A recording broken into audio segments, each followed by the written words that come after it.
ቴዲ አፍሮ ስለ አፄ ቴዎድሮስም ሆነ ስለ ሚኒሊክ የዘፈነበት አንደኛ የታሪክ አረዳድህን እኔ በግሌ ማወቅ ፈልጋለሁ። በግሌ ታሪክ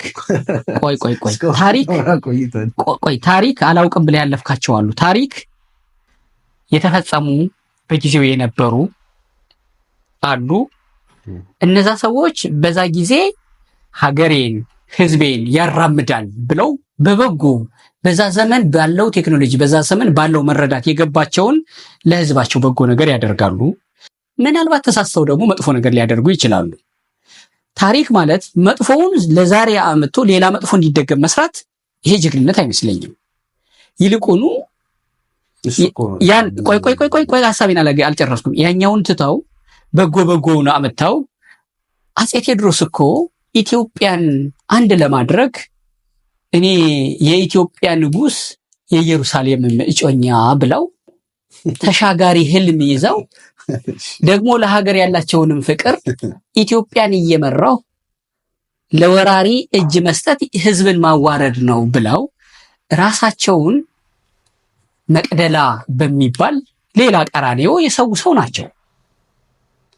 ስለ አፄ ቴዎድሮስ እንዲህ አይነትን ታሪክ ከመናገር እንዲህ አይነትን ነገር አውስቶ ሌላ የተሻለ ቴዎድሮስ እንዲመጣ ከመንገር ያለፈ አፄ ቴዎድሮስ የትኛውን ጨቆን አንደኛ እንደው አፄ ቴዎድሮስ በሽተኛ ንጉስ ናቸው። እኔ አንድ ስለ ፍቅር የሚያወራ ሰው አሁን እኮ ከብራንዲንጉ ጋር ነው የሚጣል። አሁን እየፈረድኩ ያለሁት ምንድነው ቴዲ አፍሮ ፍቅር የሚል ብራንድ ይዞ መጥቷል። ፍቅር ያሸንፋል ምናምን የሚሉ ነገሮችን አምጥቷል።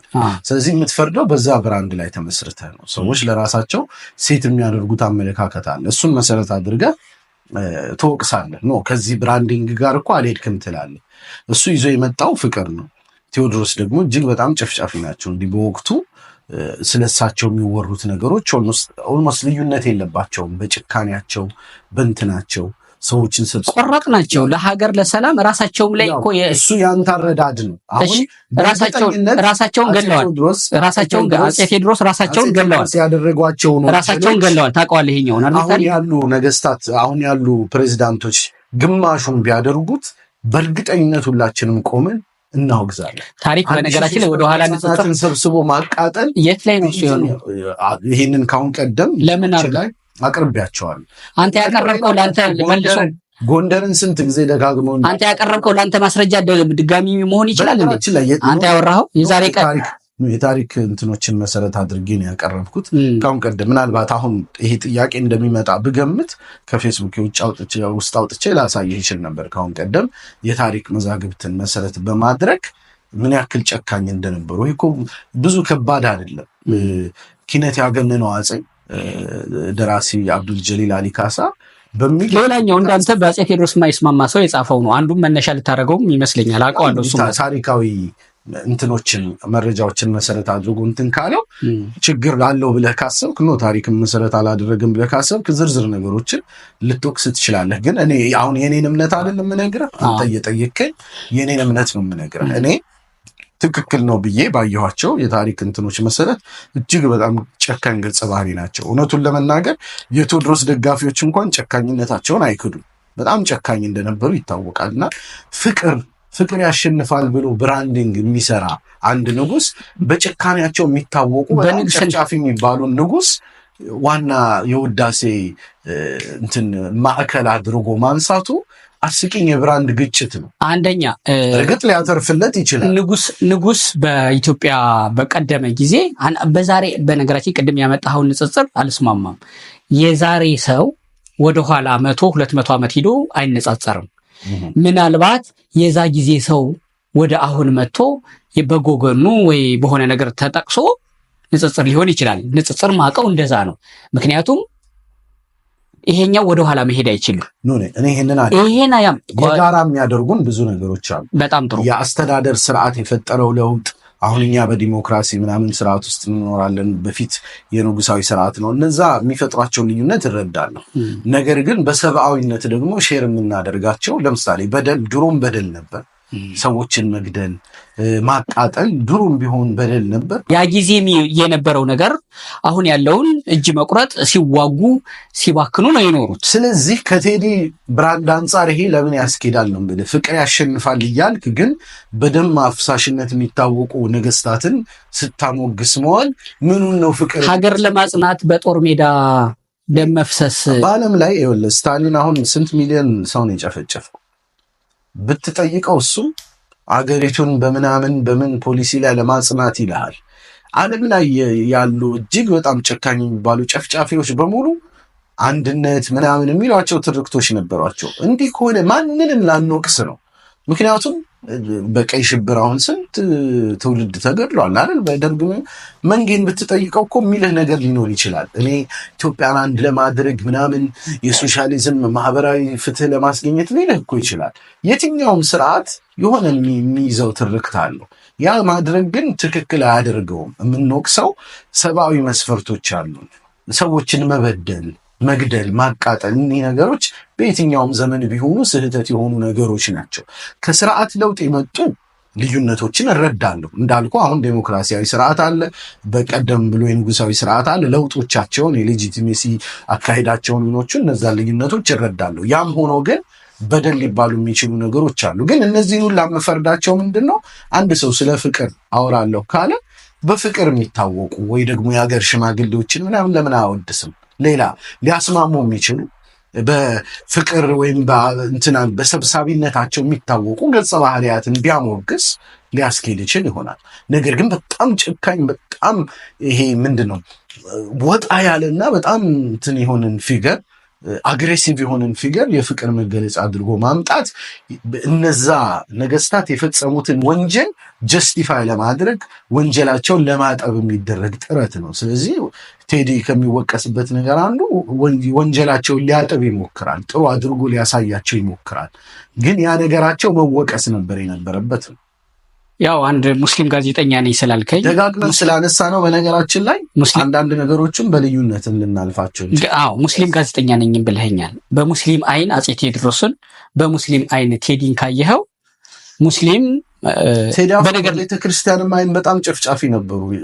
ለስርዓታቸውን ለመጣል እኮ በነገራችን ላይ ቤተ ክህነት ትልቅ ሚና ነበራት። ምናልባት ታሪኩ ላይ ባነበብኳቸው ጥቂት ነገሮች ማለት ነው። ለቤተ ክርስቲያን ቢሆን ጥሩ ሰው አልነበረ።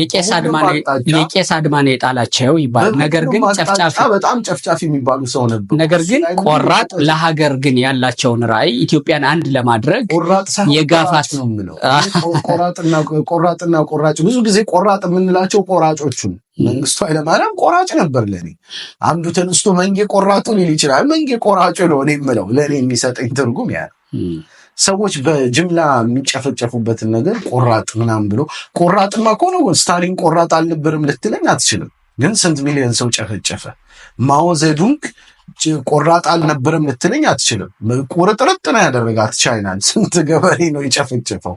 ማለት ምድራችን ላይ የነበሩ ጨፍጫፊዎች በሙሉ ቆራጥ ነበሩ። ሂትለር 6 ሚሊዮን አይሁድ ገድሏል ይባላል። ቻይናውያን ቆራጥ አልነበርም እንዴ? ከቆራጥም አልፎ ኖርማንዲ ድረስ ገብቶ ፈረንሳዮችን፣ እንግሊዞችን እኮ ያንቆራጠ እንግሊዝ ብቻ ከሆነ ራይ የማኦ ዜዱንጉን ቻይና ጥሩ ምሳሌ ስላነሳ የማኦ ዜዱንጉን ቻይናን ንገረኝ።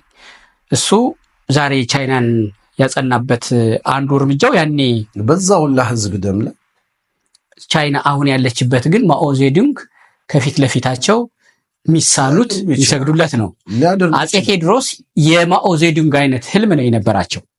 አጼ ቴዎድሮስ ሰውን ሁሉ ገሎ የመጨረስ ዓላማ አይደለም የነበራቸው። ኢትዮጵያን እንትን ብታነበው ጥሩ ነው። ማን ኪኔት ያገነነው ብታነበው በእርግጠኝነት እንደሚሰው አርቶቱን እንደውም አንተ መሰለኝ የሰራው። አይመስለኝ አንተ መሰልከኝ። አይመስለኝ። ለምን መሰለ ከሆነ በጣም ደስ ይለኛል። አንተ ብዙ አርቶት ስለሰራው አታውቀው እረሳለሁ አንዳንዶች። ስለዚህ የራስህን መጽሐፍ ነው ሪፈር እያደረክ የምትጠቅስልኝ ማለት ነው። አየህ ምስክር ከሳሹራ አንተ ነህ ያልከው። በነገራችን ላይ እኔ አላስታውስም አሁን አርቶት አድርጌ ከሆነ ግን ደስ ይለኛል። ግን ብዙ ስላደረኩ አልከኝ። ለማንኛውም ግን አጼ ቴዎድሮስ ቅድም አንድ የተረዳሁትና ያለፍኩትን ነገር ልንገርህ። አንደኛ ሙስሊም ጋዜጠኛ ነኝ ብለኸኛል። ስለዚህ ነገርን ሁሉ ኃይለ ሥላሴ ሲሆን በነገራችን ላይ ቴዎድሮስ ላይ ጨርስ። ቆይ አፄ ቴዎድሮስ ላይ ጨርስ ብቻ አይደለም እኮ አንዱ ብዙዎቹ ላይ ያው ተመሳሳይ ወቀሳ ስለሆነ ቆራጭ እንደዚህ ስለሆነ ያልከው፣ ስለዚህ በዛ አይን እያየህ ስለሆነ ይሄን በመረዳት ብቻ አልፋለሁ። አይ ይስሐቅ በቃ የሚያይበት አይን የልዩነት ሐሳብ አድርገን ኬንያ ውስጥ ሰሞኑን የተፈጠረ ነገር ልንገርህ። አንድ ኬንያ ሂዶ በላብራቶሪ ልቡን ታየ። ምንድነው ኤምአርአይ ነው ምንድነው የሚባለው? ይሄ ስካን አድርጎ በኤምአርአይ ሲታይ ልቡ ላይ ትልቅ በረሮ ታየች። የኬንያ እንትኖች በአስቸኳይ ባንኮክ ሂዶ እንዲታከም ሪፈር ጻፉ። ከዛ ባንኮክ ሂዶ ልቡ ላይ በረሮ አለች ተብሎ ሰርጀሪ ሊሰራ ምናምን ዶክተር ተጠርቶ ሲሰበሰቡ ሲያዩ እንደገና እነሱም መቼ መልሰው ኬንያ በታየ ኤምአርአይ አይሆንም፣ ለካ ኤምአርአይ ውስጥ በረሮ ገብታ እንጂ ሰውየው ልቡ ላይ አይደለም። አሁን አንተ ውስጥ አፄ ቴዎድሮስን ያየበት መነጽር ኤምአርአይ ውስጥ ትልቅ በረሮ አለ፣ ትልቅ መቁረጫ ነገር አለ፣ ጨፍጫፊነት ምናምን ነገር አለ። እኔ የምረዳውን ነው የምነግር፣ ወይ ደግሞ ልታሳምነኝ ይገባል። አፄ ቴዎድሮስ በነገሰበት የሰሜኑም የምኑም በምትለው ታሪክ ውስጥ በብዙ ታሪኮች አፄ ቴዎድሮስ እንደ አንድ መንግስት ንጉስ ዳዊት የመጽሐፍ ቅዱስ እኮ ጨፍጫፊ ነበረ።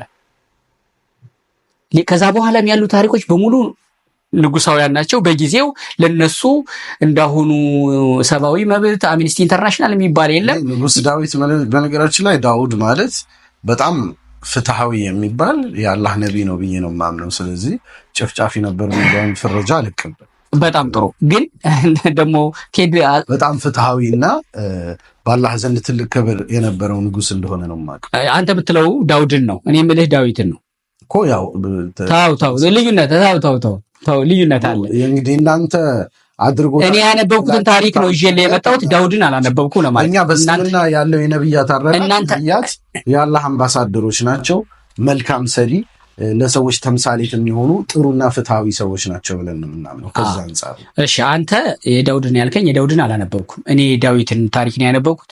ዳዊትን ነው እነ ዳዊት እነ ሶሎሞን እሱን ነው ያነበብኩት። በዚህ እንደለፈ ዳውድ የሱሌማን ልጅ ዳዊትን ነው ዳውድ ያልከው እሱ ነው። እሺ፣ ሁለት ታሪክ እንዳለው አላውቅም ነበር ዳዊት። ለማንኛውም አፄ ማን ነው ቴዎድሮስ በረሯ ላይ ልምጣልህ። መሳው ላይ አይ ምሳሌው ላይ ማብራሪያ አልፈልግም። እኔ የኔን እይታ ነው እንጂ ይሄ ጥያቄ አይደለም። ቀጥዬ በማለሳው ላይ ነው አራዳትን